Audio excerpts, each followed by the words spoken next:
Daniel Ricciardo is probably one of the most loved drivers on the F1 grid. You can't argue that he has a great sense of Aussie humor, a cheery personality, and a huge smile. But at the end of the day, is all of that enough to keep you in a Formula One seat? For the past couple years, it has been enough. But now, I think it's all over for Daniel Ricciardo.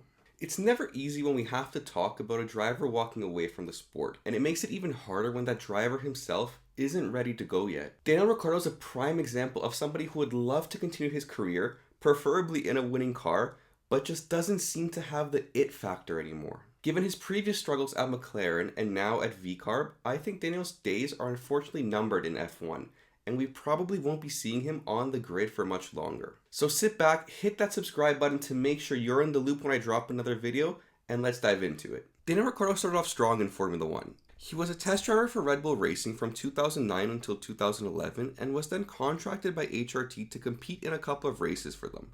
After that season, Daniel received a full-time seat at Toro Rosso in 2012 and drove there for 2 years until the end of 2013. He had some solid results there, finishing 18th in the championship in 2012 and improving to 13th in the championship in 2013. He then got promoted to the main Red Bull team, where he drove for 4 seasons and managed to achieve 6 wins alongside 23 podiums. Feeling challenged by his new and upcoming teammate, Max Verstappen, Daniel decided to take his talents over to Renault. He drove 2 seasons at Renault and achieved 2 podium finishes. Afterwards, he switched over to McLaren, where he drove alongside Lando Norris for 2 seasons, and although he did manage to get 1 race win for McLaren, he was just a fragment of the previous Daniel we all knew and loved. Left without a seat for the 2023 season, he signed back as a reserve driver for Red Bull, hoping at a shot in the future at, ironically, the seat he himself turned his back on after the 2018 season. At this point, many people were already speculating that it may be the end of the road for Daniel's F1 career, and he himself also said that he didn't know if he would ever be driving in a Formula One car again. But Red Bull weren't ready to give up on him just yet, and after a weak start to the season from De Vries, Daniel got another chance. We all know what happened after Daniel got back in the car at Zandvoort. He broke his hand and we had Lawson come in and absolutely shine in that AlphaTauri. However, once Daniel returned, he too managed a solid finish in Mexico, which may have just been the reason he got another season to prove himself. Come 2024, Daniel doesn't have any second chances. At this point for him, it's do or die. Red Bull are not shy in dropping drivers if they are not performing at the level that Red Bull expects them to, and just because Daniel is a Red Bull veteran does not give him a free pass. If Daniel wants a spot at the main Red Bull seat next year, he has to outperform his teammate and bring the VCARB car into as high a position as humanly possible on a consistent basis. And we all know that hasn't been the case. It's no secret that one of the main reasons Daniel did get this second chance is because Christian Horner has a soft spot for him. But that can only take you so far. At the end of his stint with McLaren, Daniel seemed to be only a shell of his former self. He didn't have the confidence or that honey badger swagger that he used to have. He himself and Red Bull have both supported that he has found his mojo and he's back to his former self. But is that really the case? With Formula One being one of the most ruthless sports known to man, you are only as good as your last couple races, and Daniel's last couple races have been awful.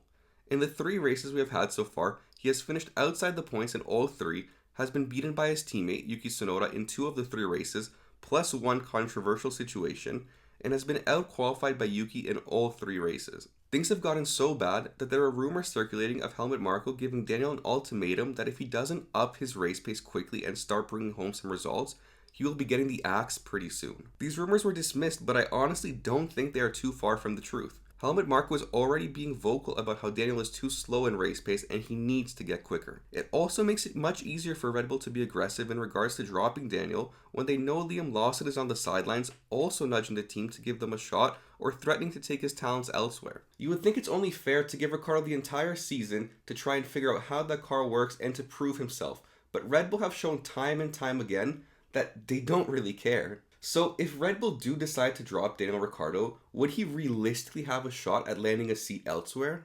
My opinion on that is, unfortunately, no. It feels like not too long ago we were having the same conversation about which team would want to take Daniel Ricciardo, and even then, no team came knocking with a seat offer. Back then, his performance at McLaren could have been seen as an outlier, caused by the fact that he truly couldn't come to terms with the car. But now, it's just a larger sample pool of Daniel not being able to keep up with his teammate and unfortunately not extracting the most from a car. This season, the grid remained the exact same as it ended last year, And there are many, many other potential drivers just hoping to get a shot at a seat. Even a driver in his prime who just won the Australian Grand Prix doesn't have a confirmed seat for next year. So I think the chances of someone offering Ricciardo a seat are slim to none. It truly is sad that Daniel seems to have lost his mojo. The hardest thing to regain in a sport like Formula 1 is your confidence, where the slightest mistake or miscalculation could cost you your life. If Daniel doesn't manage to turn things around quickly, Red Bull will likely be showing him the door. And unfortunately, I don't think he'll be getting another chance after that. Thank you guys for watching this video. As always, if you did enjoy it, please make sure to hit that like button and subscribe to the channel to make sure you're up to date when I do drop another video. And if you want to add anything or have your opinions on the topic, make sure to comment down below. Thank you guys again and see you next time. Bye.